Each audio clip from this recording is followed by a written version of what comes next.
এই শালা চুদনা চুদা জামাই, কিভাবে কাঁদছে তোর শাশুড়িটা? আমি কোনোদিনও ভাবতেও পারিনি জামাই হয়ে শাশুড়ির ঘরে ঢুকে শাশুড়িকে জড়িয়ে ধরবে। তাই লোক আমি জামাই ষষ্ঠী করতেই ডাকতাম না, ও বারোচোদাকে। বাবা তুমি শুধু একবার হুকুম দাও, দেখো আমি মাটির তলায় পুঁতে দেবো কোনি। কি সর্বনাশ তাই না করলে বলো দেখিনি জামাই হয়ে। হবে শালা জামাই, তোকে তো মেয়ে দিয়েছিবে, হ্যাঁ? আবার শাশুড়ির ঘরে ঢোকার কি দরকার ছিল বে তোরা? বাবা আমি বুঝতে পারিনি গো, কারেন্ট চলে গেল বলে। খবরদার শালা হারামি, তোর ওই অপবিত্র মুখ আমাকে বাবা বলে ডাকবি না। বড়া বলছি অন্যায় হয়ে গেছে, ভুলে ঢুকে পড়েছি। ওইগুলো ভুল নাই গো, তুমি জেনে শুনে ঢুকেছো, তোমাকে আমি জানি তুমি আমার দিকে কোন নজরে কোন মতলবে তাকাও। বাবা অন্যায় তো মানুষ একবার করে ফেলে থাকে, কি ক্ষমা করা যায় না নাকি? তুই চরম অন্যায় করেছো, তুমি যে অন্যায় করেছো এই অন্যায় ক্ষমা নাই তো তোমার। বুকাচোদা, শাশুড়ি মারলি না বে তুই?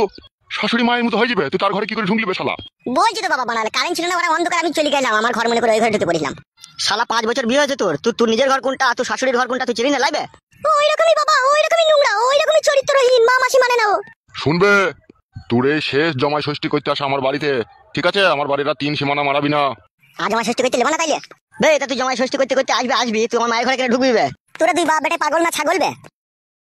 কি বলতে চাইছো কি তুমি? বলছি বাড়া ওটা তোমার নিজের শাশুড়ি লয়, আমার যে নিজের শাশুড়ি ছিল, আমার যে বইয়ের যে আসল মা সে তো মরে গেছে, ও তো পরের মেয়ে। যদি একবার ঘরে ঢুকিয়ে পড়ি তা কি হবে কি মানা? আমাদের তো সব নিজেদের ভিতরে। খাটি কথাবার্তাটা শুনো আর তাহলে বুঝতে পারছি তোর মনে কত খারাপ মতলব আছে। এই শুনে টাকা তুই শোন, তুই পালা আমার বাড়ি থেকে, ঠিক আছে? আর কোনোদিন আমার বাড়ি আসবি না। শ্বশুর আব্বা ওই আম কাটা লাল লিচু খেদা আর একটু মাছের মাথার গরম দেখিও না, ঠিক আছে? ওরকম কাদা জামাই ষষ্ঠী করতে এলাম আর না এলাম গান মারাইছে, একবার ঢুকি পড়েছি এই জন্য বারবার ভাগ ঢোল পিটি গোটা দুনিয়াকে জানাইতে হবে নাকি বাড়া? মনে হচ্ছে আমি চুরি করেছি, ধরা পড়েছি মনে হচ্ছে বাড়া। কিছুই তো করিনি, শুধু অন্ধকার ছিল ঘরে, আমি ঢুকে পড়েছিলাম, যেই আমি বাড়া একটু ওই যেখানে সেখানে হাত পড়ে গেল, তাতেই মানে এমন কইছে মনে হচ্ছে বিশাল ব্যাপার, মনে হচ্ছে বিশাল কিছু আমি করে পড়েছি বাড়া। শুন মা চন্দনা, আমার আর ঝগড়া অশান্তি করার প্রয়োজন নাই, ঠিক আছে? জামাই ষষ্ঠী হোক বা যাই হোক, আমাদের বাড়িতে যখন কোনো পুজো পরব আসবে তখন তুই জামাইকে নিয়ে আসিস না, তুই পারলি একা আসিস, নাহলে আসিস না। এ আইব না বে শ্বশুর, মুখের কথাবার্তা ছিরি সবুত আছে কোনো? ছিরি সবুত আলি কি হবে মারা? তুমি শাশুড়ি, অন্ধকারে তোমার ঘরে নালে একবার ঢুকিয়ে পড়েছিলাম, তার জন্য মারা এত খিটকাল করতে হবে নাকি? আমি জামাই বলে কি কোনো সম্মান নাই নাকি আমার? এ বউ তাতে ব্যাগ গুলি পালাই গুদ মারানি কাদা, এর 1 সেকেন্ড থাকবো না ফেদা। 1 সেকেন্ড থাকবে না, চব্বুচ করে তো গিলি রে। ও শ্বশুর তোমার বউকে মানা করো। হবে তোর কথাবার্তা কি সিঁড়ি সাক্কা কোনোদিন হবে না নাকি? দেখো শ্বশুর আব্বা ভাই, আমি এসব কোনো কথা শুনতে চাই না, আমি পালাবো কোন। কে ভাই বে তোর? ভাই বলি তো এরকম আমাকে অসম্মান করছো তুমি। তুমি যদি আমাকে জামাই ভাবতা, ঠিক আছে, তাহলে কোনোদিনও খারাপ জিনিসটা মনের মধ্যে ভাবতে না। তোমার মনে কত কুম মতলব তাহলে ভরা আছে, তুমি একবার বুঝিয়ে দেখো। সে শাশুড়ি হয় মায়ের মতো, অন্ধকারে নালি তার ঘরে ঢুকিয়ে পড়েছিলাম আমি, কিন্তু তোমরা তোমাকে খারাপ ভেবে নিলা যে আমি কিছু কুকাজ করার জন্য ঢুকেছি। কিন্তু আমার মনের মধ্যে কি আছে কি না আছে তোমরা খোঁজ করে দেখলা না, তোমরা খারাপটাই ভেবে লাগে। তুই কি বলতে চাইছিস কি? বালমুকুচুদা শ্বশুর, চুলটা তো তোর বয়সে পাকে নেবে, তো তুমি যে কলফে পেকেছে। তার মানে তুই কি বুঝাইতে চাইছিস কি আমাকে? তুমি তো ভালো বুঝো না, তোমাকে কি বুঝাবো? হাঁটা বন্ধ করবে মুকুচুদা শ্বশুর, নাহলে আর হয়ে দেবো মুখে। এ পালা পালা পালা পালাবে আমার বাড়ি থেকে পালা। শালা হারামি, তুই তো কাল মদ খেয়ে পড়েছিলি বে, আর শাশুড়ি তো পেটে যন্ত্রণা করে ছটফট করে মরছিল বে ঘরের ভিতরে। জিজ্ঞেস কর তোর বউকে। মা কালকে তোর পেটে যন্ত্রণা করছিল?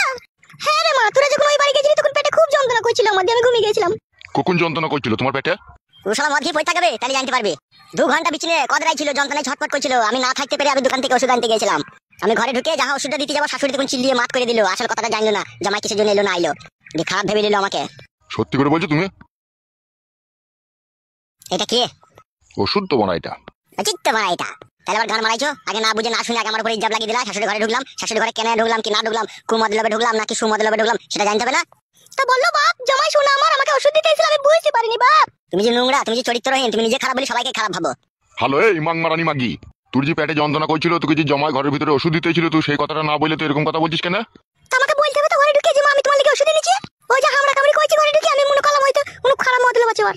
হামড়া কামড়ি করছিলাম, আমি গ্লাসটা খুঁজছিলাম আর জলের বোতলটা খুঁজছিলাম, আর তুমি ঘুম থেকে ছ্যাক করে উঠে তখন বলতে লাগলে বাঁচাও বাঁচাও, আমার জামাই পেট করে দিচ্ছে, কেলা চুদি মাগি আমার। এ বড়া মুখে ভাষা ঠিক কর।